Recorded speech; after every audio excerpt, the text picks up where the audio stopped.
Hey, what's going on? You know who it is. You know what it is. All right, you guys, peep game. All right, so there was a rumor going around. Shout out to Coach Malachi Williams.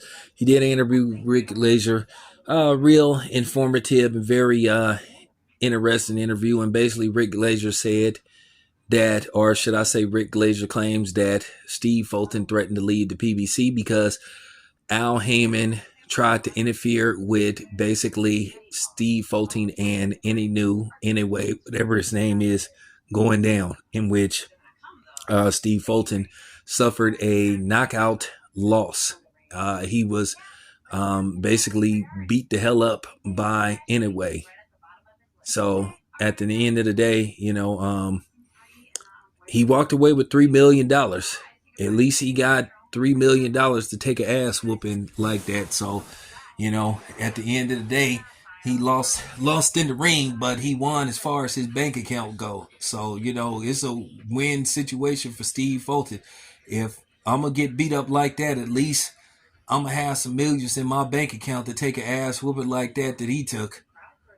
But with that being said, nevertheless, you've heard you know, you heard long-standing rumors about Al Heyman basically being difficult when it came to making certain fights and not wanting to send his fighters over to other promotional companies.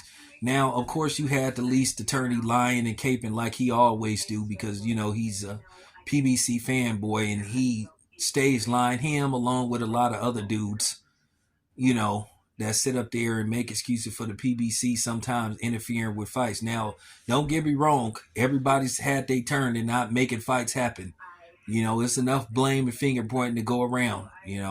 But right now, the history of the PBC playing these games because keep in mind, they refused to make Terrence Crawford versus Errol Spence as long as he was with Top Rank. And then even when he left Top Rank, they basically came up with every excuse not to make the fight because if it was up to Al Heyman, the fight wouldn't have got made.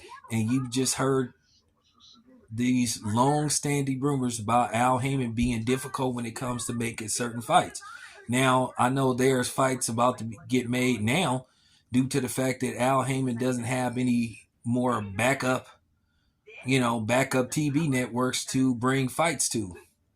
So basically, now he doesn't have networks to, bounce in between. So now he has no choice but to make certain fights now. Because now he can't sit up there and just say, hey, well, um, if Showtime asks for a fight and he doesn't deliver it, well, he can go to Fox. Or if Fox asks for a certain fight and he fails to deliver, he can go to Showtime. Or he can go to another network. And now that Al Heyman has ran out of networks to run to, now he doesn't have any belts anymore. So now he has no choice but to make certain fights. And it is what it is.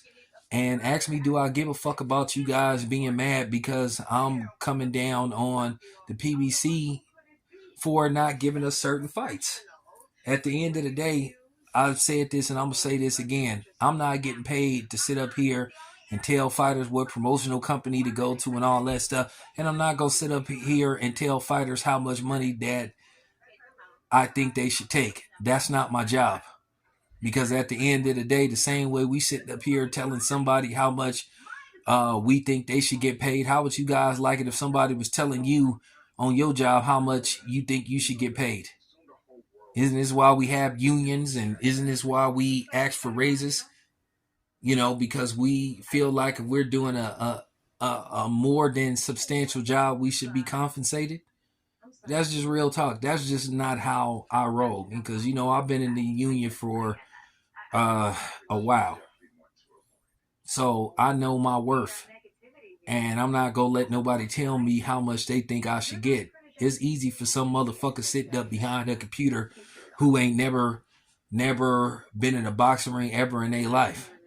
Some of these dudes, you know what I'm saying? To be honest with you, I'm just keeping it a buck.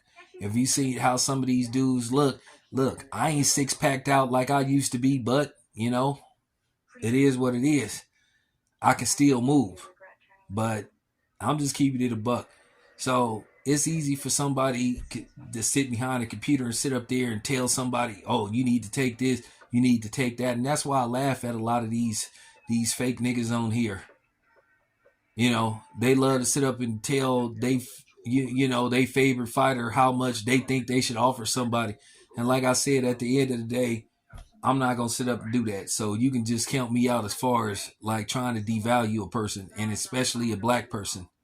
I don't like what's going on with the Devin Haney and Shakur Stevenson thing. As far as the money go, like I said, I hope they reach some common ground. But I'm not gonna sit up here and tell Shakur Stevenson how much he's worth according to me, because at the end of the day, I'm not in the boxing ring and I'm not fighting for a living. I do media, but at the same time, I don't get paid to fight. I'm just keeping it a buck. But like I said before, getting back to the Steve Fulton and the Al Haymon thing. Like I said, this comes to no surprise to me because you've heard a lot of this stuff has been going on for a while now.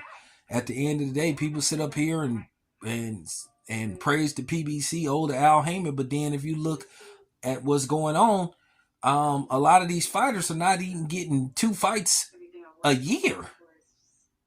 You know, I'm just keeping it a buck. So, you know, like I said, fuck your own code shit, because you niggas ain't on code. Haven't been for the longest or ever. So, you know, at the end of the day, I'm glad that the fight did get made.